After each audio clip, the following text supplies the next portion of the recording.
नमस्कार, मैं रंजन चौधरी दोबारा आपके सामने हाजिर हूँ। तेलंगाना का जो इलेक्शन 30 तारीख को होना है, उसके कुछ पहलू पर नज़र डालने के लिए। बात ऐसी है कि वहाँ में लड़ाई पूरे टक्कर की हो रही है। बेसिकली बीआरएस, कांग्रेस और जो पार्टी है उनके साथ हो रहा है। और अगर बीजेपी, बीआरएस, कांग्रेस का सही एक अच्छे ढंग से अगर फाइटिंग होते हैं तो उस हालत में आराम से कांग्रेस कर्नाटक की तरह आराम से तेलंगाना भी इस बार जीतने की पूरी उम्मीद है। लेकिन हमारे मोदी जी और चाणक्य जी भी दूसरे चाल खेल रहे हैं वहाँ पर ऐसे तो ये लोग मुस्लिम विरोधी हर टाइम में बोलते हैं, हिंदू राष्ट्र की बात कर रहे हैं, लेकिन हकीकत में वो दूसरे हैं। वो कुर्सी रखने के लिए, उसमें परमानेंटली लगने के लिए अप टू 2047 तक, 47 तक वो कायम रहने के लिए वो किसी भी हद तक उतर सकते हैं। और वहाँ से जो जानकारी मिल चुकी है वो ऐसे है कि वहाँ में ऑलरेडी केआरएस का साथ और ओएसी, जिसकी वो बहुत ज़्यादा विरोधी है, ओएसी के साथ में ये लोग मिला हुआ है। सीधी सी बात है, ओएसी साहब ने वो अपने राज्य में सिर्फ 9 सीट में कॉन्टेस्ट कर रहे हैं। 9 सीट, यानी कि उनको मिलने की चांसेस है 4 या 5 सीट वो जीत सकते हैं। इंटरेस्टिंगली वही ओएसी जब यूपी या बिहार में कॉन्टेस्ट करते हैं, वो 9 नहीं, उससे कई गुना ज़्यादा होता है। और उसमें बीजेपी का फायदा है, बीजेपी का यही फायदा है कि आप भाई 3-4 सीट में सिमट रहो, बाकी जगह में हम लोग मस्ती करेंगे।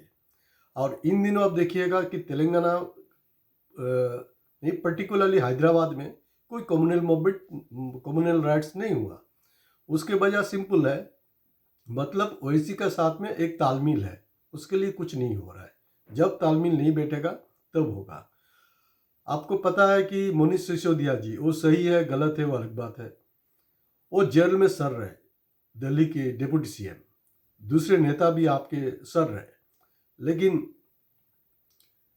केसीआर के जो बेटी है कविता, उनके ऊपर भी बहुत सारा कंप्लेन है। सेंट्रल एजेंसी उनको नोटिस भी दे चुके हैं, लेकिन वो खुलेआम घूम रहे हैं। इसका मतलब क्या है? इन लोगों का साथ में एक आपस में नेक्सस है। अभी चर्चा में आ रहा है कि नॉर्थ ईस्ट के मामा जी और जोगी जी यूपी के, ये लोग बोल रहे हैं कि 6 महीने के अंदर में अगर पावर में आ जाता है तो 6 महीने के अंदर में वहाँ पर यूसीसी लागू करेंगे, unified civil code. Unified civil code जो है वो आपको पता है वो सेंट्रल इशू है, वो स्टेट का इशू नहीं है। अगर स्टेट का आपको दम है तो अभी तक अपने अपने स्टेट में क्यों नहीं लागू नहीं किया? ये जानबूझ के नौटंकी कर रहा है। हैदराबाद का वो कम्युनलाइज करने के लिए हैदराबाद जो सिटी है उसका नाम भी चेंज करना चाह रहे हैं वो लोग। वो बोल रहे हैं कि उसको भाग्यनगर। अरे बाबा जी, क्या भाग्यनगर देने से भी क्या उसका वहाँ का भाग्य उदय होगा? क्या नहीं होना है? इलाहाबाद का नाम क्या चेंज जो हुआ है, प्रयागराज जो हुआ है, उसमें क्या जो सबका आदमियों का जो आशा आकांक्षाएं थी, क्या वो पूर्ण हुई? नहीं हुआ। वो होता नहीं है, नाम से कुछ होता नहीं है, नाम से सिर्फ नाटक ही नाटक होता है, आगे से कुछ नहीं है। अभी और एक सबसे इंटरेस्टिंग बात है कि वहाँ जो ओवैसी साहब है, ओवैसी साहब है अपना नॉर्थ ईस्ट में, खास करके जो असम में अजमल साहब है ना, इस तरह के जो पॉलिटिकल एलिमेंट्स है वो हर टाइम में बीजेपी के साथ में अंदर से मिले हुए रहते हैं। अदरवाइज 2021 में नॉर्थ ईस्ट की जो बहुत बहुत इंपॉर्टेंट स्टेट है असम, असम में बीजेपी आने के कोई कारण ही नहीं था। अलायंस था कांग्रेस और एआईडीएफ का, लेकिन घुमा फिमा के अल्टीमेटली वो बीजेपी वाला आ गए। ऐसे चल चल रहा है। अभी उन लोगों का कैंपेन का हालत ऐसा है कि म्यूनसिपलिटी इलेक्शन में म्यूनसिपलिटी इलेक्शन में भी आपका नड्डा साहब, अलग अलग स्टेट के सीएम लोग, खुद चाणक्य हमारा अमित शाह जी, वो लोग भी हैदराबाद का इलेक्शन में, जो म्यूनसिपलिटी इलेक्शन हुआ 2020 में, उसमें वो लोग का मैंने इस कल मतलब सत्ता के लिए जरूरत होगा, कल देखिएगा कि पंचायत इलेक्शन में भी चाणक्य आ जाएंगे, मोदी जी भी आ सकते हैं, क्योंकि कुर्सी उसको पकड़ के रहना है और कुछ काम है ही नहीं। तो इस ढंग से आप हिंदुस्तान को विश्व गुरु नहीं बना सकते हो। डेवलपमेंट, सही डेवलपमेंट की बात करो, वो आपका काम आएगा। लेकिन ये जो नाटक चल रहा है वो हिंदू राष्ट्र, कुछ हिंदू राष्ट्र वगैरह कुछ नहीं है, कुछ लेना देना नहीं है। अभी जैसे इजराइल हमास का जो संघर्ष हो रहा है, उसमें इजराइल के लोग अगर मरे भी, इजराइल का प्रेसिडेंट को कुछ आता जाता नहीं है। हमारा हिंदुस्तान का भी एक ही हालत है। हिंदुस्तान में जो मर रहे श्रमिक हो चाहे हमारा जवान हो, उसके प्रति कोई उन लोगों का भावना नहीं है। अभी असम धर लीजिए, नॉर्थ ईस्ट का असम में एक ऐतिहासिक मूवमेंट हुआ, उसके बाद एक एकॉर्ड हुआ। एकॉर्ड किसने सही किया? कांग्रेस के राजीव गांधी जी थे। वो एक किस्म का बलिदानी है। राजीव गांधी जी को मालूम था कि वो एकॉर्ड अगर साइन करते तो हमारा सत्ता गया हाथ से। सो वो सत्ता का भूखा कांग्रेस है ना बीजेपी है, वो तो समय समय पे हम लोग देख ही रहे। आज नहीं तो आज में एजीपी पैदा ही नहीं होता था। एजीपी दो बार इधर में टर्म में आया। ये सब जानबूझ करके किया जा रहा है। आज जो तेलंगाना स्टेट जो बना है, उसमें भी कांग्रेस का योगदान है। बीजेपी वाला नहीं बोल सकते कि उनका कंट्रीब्यूशन है, उनका कंट्रीब्यूशन है ही नहीं। तो इसलिए ये जो एक सांप्रदायिक जो वातावरण चल रहा है वो बहुत भयंकर है।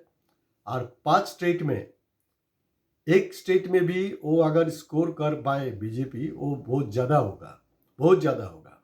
और वहाँ एयरपोर्ट से, आप तेलंगाना का देखिए, एयरपोर्ट से, हैदराबाद एयरपोर्ट से ऑटो तक आपको पैसा का पूरा खेल हो रहा है, पकड़ा जा रहा है अलग अलग जगह में पैसा।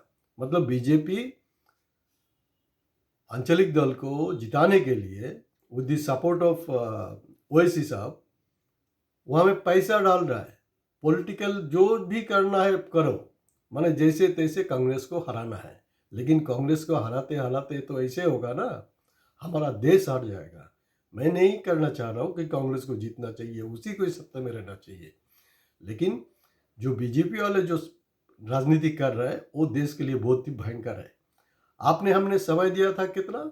आपने हमें समय दिया था 2014 में, वादा किया था आप मुझे सिर्फ 60 महीना दीजिए, मतलब 5 साल नहीं, 60 महीना।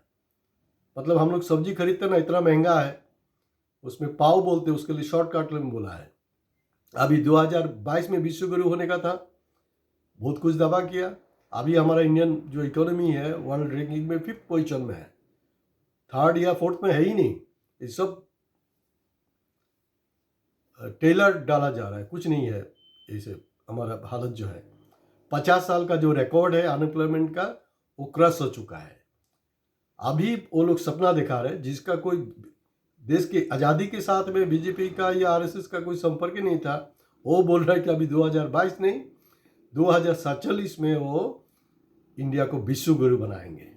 तो ऐसे दोस्तों होता नहीं है। जमीनी जो हकीकत है उसको समझने की कोशिश करना है और सोच समझ करके वोट देना है। मैं नहीं करना चाहता हूँ कि आप कांग्रेस को दो या बीजेपी को दो, ऐसे कोई बात नहीं है। लेकिन अपना दिमाग जो भगवान दिया है, अल्लाह दिया है, उसको काम में लगाना है, आगे कुछ बात नहीं है। तो मेरा एक ही अनुरोध है, हम कोशिश कर रहे, हमारा चैनल कोशिश कर रहा है कि आप ज़्यादा से ज़्यादा इस प्रोग्राम को शेयर कीजिए, लाइक कीजिए, ताकि 10 का भला हो।